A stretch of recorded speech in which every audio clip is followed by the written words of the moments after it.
Halo teman-teman semuanya. Sebenarnya beritanya agak menyedihkan teman-teman, karena kan kita mau pulang kampung ke Indonesia teman-teman. Masalahnya beberapa waktu yang lalu saya bikin videonya ya teman-teman. Saya itu sedih banget. Karena apa? Karena Leo tidak bisa bikin paspor Indonesia teman-teman. Dan kronologinya seperti ini. Paspornya Leo itu kadaluarsa di bulan Januari ya teman-teman.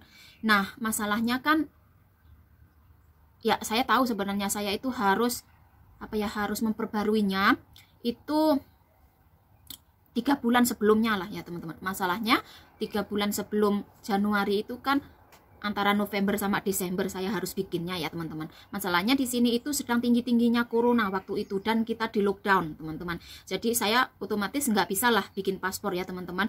Dan saya juga nggak berani kalau saya harus sendirian pergi ke Wina, ke KBRI untuk membuatnya seperti itu. Karena kan naik kereta ya teman-teman. Dan Leo harus ikut secara langsung karena ini yang bikin paspor kan Leo. Nah terus saya undur lah, saya bilang nantilah kalau mau mudik aja gitu, karena kan rencana mau mudik bulan Juni juga gitu kan. Jadi nanti saya bikinnya kalau suami sudah pulang atau sudah selesai proyek maksudnya gitu. Jadi bulan Mei kan suami selesai proyek. Nah saya sebelum selesai proyek itu saya suruh suami bikin janji temu ke KBRI untuk membuat paspor baru kan. Terus mereka belum mengirimkan email balik tuh. Gantian saya yang kirim balik ya biar lebih paham pakai bahasa Indonesia gitu. Nah habis itu saya dapat email, saya bilang saya mau membuat janji temu di bulan Mei tanggal 17 seperti itu. Karena kan terbangnya bulan Juni, maksud saya kan Mei Juni masih ada waktu 1 bulan gitu ya. Mudah-mudahan bisa gitu kan.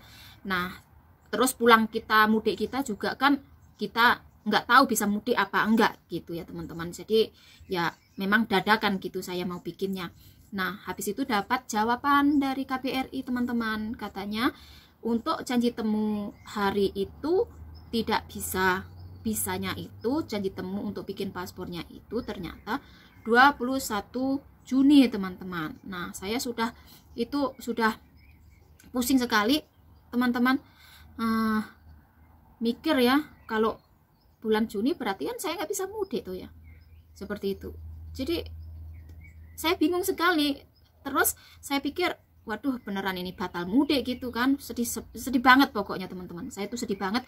Terus saya kirim emailnya itu di pagi hari. Dapat jawaban emailnya kan sudah jam berapa ya, 4 sore kalau nggak salah, atau 3 sore lebih, hampir jam 4 lah ya teman-teman. Nah masalahnya saya baca emailnya itu sudah habis selesai makan ya, sudah jam 6. Otomatis kan saya nggak bisa reply balik secepatnya ya teman-teman. Terus saya coba untuk membalas emailnya. Saya bilang bisakah saya mohon dengan sangat untuk menyediakan waktunya untuk saya membuat paspor seperti itu, walaupun cuma sekejap seperti itu, bisa nggak seperti itu. Tapi kan karena sudah malam, nggak, tentunya sudah tutup ya di KBRI, jadi nggak ada jawaban. Semalaman teman-teman saya itu nggak bisa tidur, saya mikirin apa solusi yang bisa saya lakukan. Saya tuh beneran mikir, pokoknya beneran mikir ya teman-teman. Semalaman itu nggak bisa tidur karena mikir, terus searching di internet solusi apa yang bisa saya lakukan seperti itu ya teman-teman. Sampai pokoknya semalaman bener saya tidak tidur. Saya baru bisa tidur itu jam 5 pagi teman-teman. Jam 5 pagi tidur sebentar. Jam 6 pagi saya harus bangun kan, karena Leo harus pergi ke sekolah TK kan. Ya ampun, saya sudah sakit kepala dan segala macam, sudah masih di hati saya itu nggak tenang gitu loh teman-teman, nggak tenang. Saya tuh nunggu jam teman-teman. Habis antar Leo pergi ke sekolah ya teman-teman, ke bus ke bawah rumah seperti itu. Nah saya itu nunggu sampai jam 8 pagi teman-teman. Saya tungguin HP saya, tahu. Saya mau telepon. Akhirnya saya telepon ke KBRI jam 8 pagi, nggak ada yang angkat. Baru saya lihat lagi ke websitenya, ternyata bukanya jam 9. Masih nunggu lagi jam 9, mau minum kopi pun rasanya, tahu nggak, kayak nggak bisa minum, nggak bisa makan, mikiran nggak bisa mudik soalnya ya teman-teman. Nah habis itu saya tunggu sampai jam 9 pagi. Saya tunggu sampai jam 9 pagi. Pas jam 9 teman-teman saya telepon. voicemail, jadi nggak ada yang ngangkat ya. Terus saya coba lagi 5 menit kemudian, jam 9 lebih 5, belum, masih voicemail lagi. Terus saya coba lagi sampai jam 9 lebih 10 menit kalau nggak salah, ada yang ngangkat. Terus kita salam ya, terus saya bilang saya dari mana, nama saya siapa, saya dari mana, seperti itu. Tujuan saya ingin membuat paspor dan ingin menanyakan pembuatan paspor karena bisa nggak janji temunya diawalkan. Terus ibunya ini bilang gini, ibu bagaimana sih kok bikin paspornya itu kok dadakan sekali, apakah saya mau mudik bu, tanggal Juni nanti, kalau bisa tanggal 2 Juni seperti itu. Lah itu dadakan sekali bu, nggak bisa bu gitu, karena seperti ini loh gitu. Prosesnya itu sekarang itu untuk pembuatan paspor dari luar negeri itu cuma di hari Selasa katanya gitu. Terus sekarang ini janji itu sudah penuh, baru memang longgarnya itu bulan Juni tanggal 21 itu bisa buat janji buat ibu katanya gitu. Nah terus kita nggak bisa, bagaimana kalau saya minta tolong sekali, mohon banget gitu disisipkan waktu. Tidak bisa bu, karena kan ini ada kayak, kalau menurut saya ya, itu menurut sepemahaman saya teman-teman, itu adalah ada kuotanya seperti itu. Jadi sudah didaftarkan, sudah diantrikan seperti itu. Dan sekarang katanya ada kayak foto biometrik, cap 10 jari, scan 10 jari seperti itu. Jadi katanya nggak bisa bu, nggak bisa, benar-benar nggak bisa gitu. Hari yang lainnya nggak bisa juga karena cuma di hari Selasa pembuatan paspor.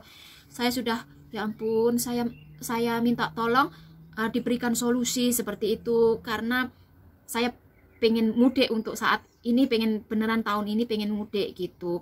Terus kata ibunya ini, aduh bagaimana, sudah nggak bisa loh bu, beneran kalau bikin paspor nggak bisa seperti itu. Terus tolong dong carikan solusi yang lain, misalnya seperti saya harus membuat affidavit untuk anak saya, atau surat keterangan apalah untuk bisa terbang menggunakan paspor Austria, saya bilang gitu. Terus dibilang tunggu sebentar ya bu, saya telepon lagi sebentar lagi.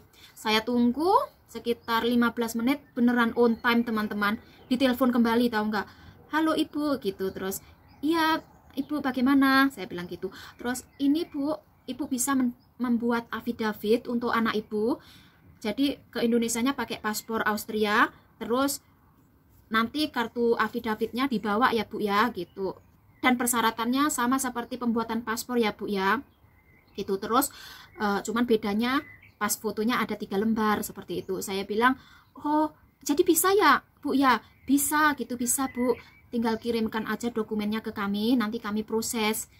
Jadi ibu nggak perlu datang ya gitu. Ternyata teman-teman, kalau bikin paspor kan harus datang, bikin affidavit itu nggak perlu datang, jadi lebih gampang sebenarnya untuk saat ini yang zaman pandemi ya teman-teman, apalagi bawa anak kecil seperti itu. Jadi saya diberikan solusi oleh KBRI, dan ibunya ini, saya panggilnya kadang mbak kadang ibu ya, mbaknya ini orangnya ramah banget teman-teman, bener-bener ramah, baik. Saya bilang kan itu keteledoran saya ya teman-teman, saya ngaku itu keteledoran saya loh, karena memang saya yang teledor ya. Tapi kan kendalanya juga ada, seperti adanya pandemi, lockdown, dan lumayan jauh kalau pergi ke KBRI. Dan mbaknya ini juga paham teman-teman, jadi ya saya bilang terima kasih banyak gitu. Dan saya akui KBRI Wina Austria itu merupakan KBRI terbaik, karena saya sudah ke luar negeri kemana-mana ya teman-teman, dan saya baru menjumpai KBRI yang baik sekali kepada orang Indonesia yang ada di Austria itu, atau orang Indonesia yang ada di luar negeri, itu adalah KBRI Austria teman-teman. KBRI Indonesia yang ada di Austria itu saya akui benar-benar bagus. Nggak sekarang aja ya teman-teman, dari saya pertama kali apply apapun ya, pergi ke KBRI itu zaman dulu itu ibu sekretaris yang selalu datang ya, diwawancari langsung duduk, mau tanya apapun dijawab teman-teman. Nggak ada kayak wajahnya itu judes atau apa, nggak ada. Sampai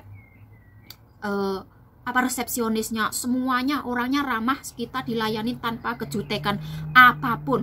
Itu adalah KBRI Wina. Dan sekarang saya sepertinya nggak tahu apakah sudah berubah, kayaknya kedubesnya sudah berubah ya teman-teman. Nggak tahu apakah karyawannya atau officer bawahannya juga berubah, saya nggak tahu. Tapi tetap orang-orangnya tetap baik teman-teman. Dan saya buktikan kemarin saat saya merasa ini ya teman-teman, saya sudah merasa putus asa seperti itu, karena saya beneran pengen mudik ya teman-teman, tapi ya itu tadi paspornya nggak bisa buat. Jadi di keputusasaan saya, mereka itu dengan ramahnya menjawab semua pertanyaan saya, mendengarkan keluh kesah saya teman-teman, lewat email serta lewat telepon ya teman-teman.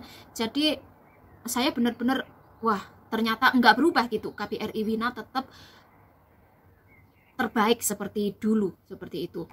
Hari Kamis itu saya kirim email ya teman-teman, dan hari Jumat itu saya dapat solusinya, dan itu sudah agak siang, jadi saya nggak bisa untuk mencari surat domisili. Jadi surat domisili itu adalah surat tanda kalau saya bertempat tinggal, jadi surat bukti tempat tinggal saya di Austria, jadi rumah ini ada di mana, alamatnya itu saya mintanya ke pemerintah desa saya.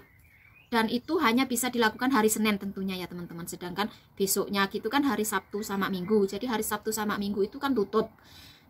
Jadi saya bisa mintanya hari Senin. Jadi hari Sabtu saya gunakan untuk ambil foto buat Leo. Jadi kita pergi ke mall untuk ambil foto buat Leo, karena butuh 3 lembar foto, itu ukuran EU, European Union Standard ya teman-teman. Jadi ukuran paspor EU. Jadi saya bikin foto dan segala macam. Hari Senin suami saya pergi nyari surat domisili, surat keterangan domisili. Setelah itu kita kirim semuanya dokumen ke tempat kakak ipar.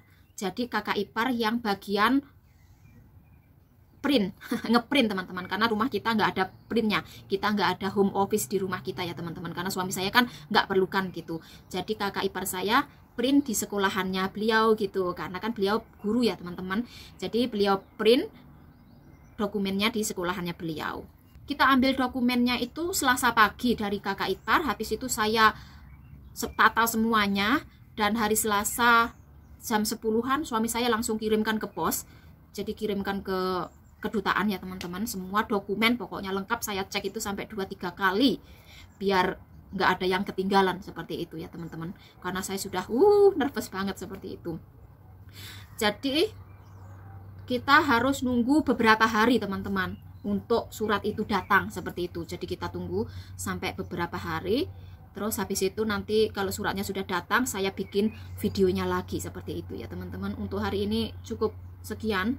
Sebenarnya saya masih dak-dikduk ini teman-teman, mikirin apakah afidavitnya nanti bisa saya dapatkan atau tidak gitu. Jadi saya nungguin, harus ngecek ke pos surat ini setiap hari. Jadi harus saya cek, entah beberapa hari saya tungguin, pokoknya saya cek. Belum pesan tiket teman-teman. Kalau surat dokumen itu belum datang, saya belum pesan tiket teman-teman, karena takutnya nggak bisa terbang kan. Sudah pesan tiket nggak bisa terbang seperti itu. Jadi kita tunggu, kita update lagi bagaimana kartu afidavitnya. Semoga aja sukses, kita bisa mendapatkan itu, kita bisa pulang. Dan ya, Leo cuman bisa pulang pakai paspor asing teman-teman, nggak bisa pakai paspor Indonesia. Jadi ya tidak bisa berbuat apa-apa ya, seperti itu. Apapun saya lakukan demi mudik tahun ini teman-teman. Sampai jumpa lagi di video berikutnya. Dadah, wassalam.